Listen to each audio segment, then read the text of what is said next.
আসসালামু আলাইকুম ভিউয়ার্স, নতুন আরেকটি রোড ব্লগ ভিডিওতে আপনাদের সবাইকে শুভেচ্ছা সহ স্বাগত জানাচ্ছি। আশা করছি আল্লাহর অশেষ মেহেরবানিতে আপনারা সকলে ভালো আছেন। আজকের ভিডিওটি হচ্ছে নওগাঁ টু জয়পুরহাট রোডের যে সৌন্দর্য, বদলগাছির সৌন্দর্য আপনাদেরকে দেখিয়েছিলাম এর আগে দুইটা ভিডিওতে, অর্থাৎ পার্ট 1 এবং পার্ট 2। আজকের ভিডিওটি হচ্ছে ফাইনাল পার্ট, অর্থাৎ পার্ট 3 এবং ফাইনাল। আজকের ভিডিওতে আপনাদেরকে দেখানোর চেষ্টা করব পাহাড়পুর থেকে জয়পুরহাট রোডের সৌন্দর্য। যদিও তার কিছু আগ থেকে ভিডিও ফুটেজটি আমি এখানে অ্যাড করে দিয়েছি, কেননা আমার এখানে যে ফুটেজগুলো ছিল আপনাদেরকে বলেছিলাম যে একটা ভিডিওতে কিন্তু সম্পূর্ণ রাস্তা দেখানো সম্ভব না, কারণ ভিডিও অনেক লম্বা হয়ে যাবে, আপনারাও বিরক্ত হবেন, আমারও কিন্তু অনেক প্যারা হবে, এই জন্য পার্ট বাই পার্ট আপনাদেরকে দিয়েছি। ওকে, তো আজকে এই তৃতীয় পর্ব বা অন্তিম পর্বে আপনাদেরকে দেখানোর চেষ্টা করছি। দেখুন রাস্তার দুপাশের সৌন্দর্য কেমন। এখানে কিন্তু আপনারা আর একটু পরে দেখতে পারবেন পাহাড়পুর, যদিও এই সম্পর্কিত ছোট্ট একটা রিল ভিডিও আমি দিয়েছি, এবং আপনারা চাইলে ইনশাল্লাহ পাহাড়পুরের স্পেশাল একটা ভ্লগ আপনাদের সাথে শেয়ার করতে পারি। ওকে, সেটা আপনারা অবশ্যই এই ভিডিওর কমেন্টে জানাতে পারেন। যেহেতু আপনারা পাহাড়পুর নিয়ে অনেক ভিডিও দেখেছেন, অনেক ভ্লগারের ভিডিও দেখেছেন, আমার ভিডিও তো আর দেখেন নাই, এজন্য আমি একটু ভিন্ন স্বাদের সেই ভিডিওটি তৈরি করতে চাই, যদি আপনারা চান। ওকে, দেখুন পাহাড়পুর, অলরেডি কিন্তু পাহাড়পুর এখানে লিখাই আছে, সেই বাজারে আমরা আছি, এবং সামনেই কিন্তু এখান থেকে ধরুন আধা কিলোমিটার দূরে গেলে কিন্তু রাস্তার পাশ থেকে পাহাড়পুর দেখা যায়। তো যেহেতু হাতে কম সময় ছিল, এই জন্য আমি এদিন পাহাড়পুরে নামতে পারিনি, যে কারণে এখানকার ভিডিওগুলো কিন্তু আমি ক্যাপচার করতে পারিনি। তারপর আপনাদেরকে আমি পাহাড়পুর সম্পর্কিত ভিডিও অবশ্যই শেয়ার করবো ইনশাল্লাহ, যদি আপনারা চান। ওকে, তো আপনারা দেখতেই পাচ্ছেন যে সিএনজি চালক আঙ্কেল আমাদেরকে বলছিলেন যে আপনারা কিন্তু চাইলে পাহাড়পুর দেখতে পারবেন এখান থেকে, এই জন্য সিএনজির ভেতর থেকে একটু জুম করে আপনাদেরকে দেখানোর চেষ্টা করছি। এটা সেই ঐতিহাসিক পাহাড়পুর বৌদ্ধবিহার। এই বিহারে কিন্তু অনেক ইতিহাস রয়েছে, সে সম্পর্কিত অবশ্যই ডেডিকেটেড ভিডিওতে আমি আলোচনা করতে চাই। তো আজকে ভিডিওতে আপনাদেরকে দেখানোর চেষ্টা করছি মূলত এই যে রোডের যে সৌন্দর্য, এর আশেপাশের যে সৌন্দর্য, এবং যে বাজারগুলো রয়েছে, প্রত্যেকটা বাজারের একটু একটু করে আপনাদেরকে কিন্তু দেখাবো। অর্থাৎ এই ভিডিওগুলো যে একেবারে কন্টিনিউয়াসলি করেছি তা কিন্তু না, বিশেষ বিশেষ জায়গায় এসে ভিডিওগুলো ক্যাপচার দিয়েছি, যেহেতু অনেক লম্বা রাস্তা আপনারা জানেন।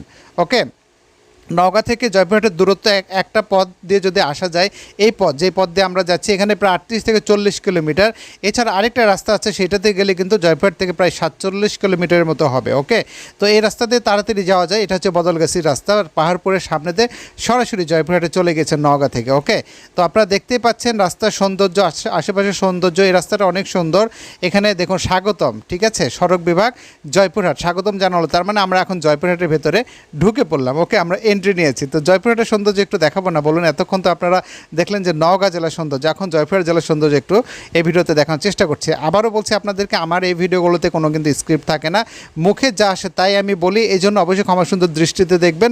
আর ভিডিওগুলো আপনাদের কাছে কেমন লাগে সেটা কিন্তু অবশ্যই জানাতে ভুলবেন না, কেননা আপনাদের সুচিন্তিত পরামর্শের ভিত্তিতেই কিন্তু আমি আমার ভিডিওগুলোকে কন্টিনিউ করতে পারি। তো আমি চেষ্টা করি সবসময় যেখানে যাই সেখানকার ভিডিওগুলো ধারণ করতে। বিশেষ করে রোড ব্লগ কিন্তু আমার এই পেজে অনেক আছে, আপনারা দেখেছেন আমি যেখানেই গেছি প্রত্যেকটা রাস্তার ভিডিও কিন্তু আমি করি। এটা বলতে গেলে একরকম নেশা হয়ে গেছে। আর অনেকে হয়তো বা বলবেন যে আমার এই ভিডিওটি আসলে আমি কী দিয়ে করছি, কোনো অ্যাকশন ক্যামেরা নাকি ডিএসএলআর ক্যামেরা বা মিররলেস ক্যামেরা বা অন্য কোনো ক্যামেরা কিনা। না, আসলে এটা আমার স্মার্টফোন থেকে আমি ক্যাপচার করছি। আমার যে স্মার্টফোন রয়েছে স্যামসাং, সেই স্যামসাং থেকে মূলত এই ভিডিওগুলো আমি ক্যাপচার করে থাকি। তো আপনাদেরকে আমি দেখানোর চেষ্টা করছি আজকের ভিডিওতে নওগাঁ টু জয়পুরহাট রোডের যেই শেষ পর্ব সেটা আপনাদেরকে দেখাচ্ছি। যেহেতু আগে দুইটা পর্ব আপনারা দেখেছেন, বেশ ভালো রেসপন্স করেছেন, তো চিন্তা করলাম শেষ পর্বটা দিয়ে দেয়। যেহেতু এই সম্পর্কিত ভিডিওগুলো আমার ফোনে আছে, ব্যাকআপও কিন্তু অনেক নিয়ে থাকে, যে কারণে আমি কি করি জানেন, আমি ভিডিওগুলো পাবলিশ করে পরবর্তীতে সেগুলো ফোন থেকে ডিলিট করে দিয়ে দেয়, অর্থাৎ আমার কোনো ব্যাকআপ থাকে না। তো এই জন্য আমি চিন্তা করছি যে ভিডিওটা তৈরি করলে হয়তো বা আমার ব্যাকআপ কিছুটা ফ্রি হয়ে যাবে। এছাড়া আমি যেহেতু নিয়মিত ভিডিওগুলো দিচ্ছি, এই জন্য ভিডিওটি কিন্তু শেষ পর্বটা আমি তৈরি করছি। দেখুন এখানে কিন্তু দুর্গাদহ বাজার। ওকে, এই দুর্গাদহ বাজার থেকে জয়পুরহাট আর বেশি দূরে না, সামনে খঞ্জনপুর রয়েছে, তারপরেই কিন্তু আমরা জয়পুরহাটে পৌঁছে যাব। তো কথা বলতে বলতে আসলে আমরা অনেকটা পথ এগিয়েছি কিন্তু, অর্থাৎ আজকের ভ্লগে অনেকটা রাস্তা কিন্তু সামনের দিকে আমরা এগিয়েছি। তো আপনারা অবশ্যই জানাবেন যে আমার ভ্লগগুলো আসলে কেমন হয়, কারণ আপনাদের মন্তব্য কিন্তু আমার খুবই খুবই জরুরি দরকার। ওকে, তো কাজে আপনারা অবশ্যই সুচিন্তিত মতামত জানাবেন, যদি ভালো লাগে অবশ্যই বন্ধুদের সাথে শেয়ার করতে ভুলবেন না, কেননা আপনাদের একটা শেয়ারই কিন্তু অন্যরাও কিন্তু দেখতে পারে, এবং এ সম্পর্কিত অনেক ক্রিয়েটর আছে, অনেক ভাই ব্রাদার আছে, বোনেরা আছে, ওনারাও কিন্তু চাইলে এই ধরনের ভিডিও তৈরি করতে পারে। যেহেতু আমি এই ধরনের ভিডিও আমি একাই তৈরি করছি, অনেক ব্লগার ভাইরা আছে যারা হয়তো বা রাইডের মাধ্যমে এই ভিডিওগুলো করে, বাইক চালিয়ে করে, অনেকে হয়তো বা প্রাইভেট কারের মাধ্যমে করে। আর আমি করি কি, কখনো ভ্যানের উপরে উঠে, কখনো বাইকের উপরে উঠে, কখনো আবার এরকম সিএনজির ভেতর থেকে। তো দেখতে পাচ্ছেন এখানে মসজিদ দেখলেন, উপজেলা মডেল মসজিদ।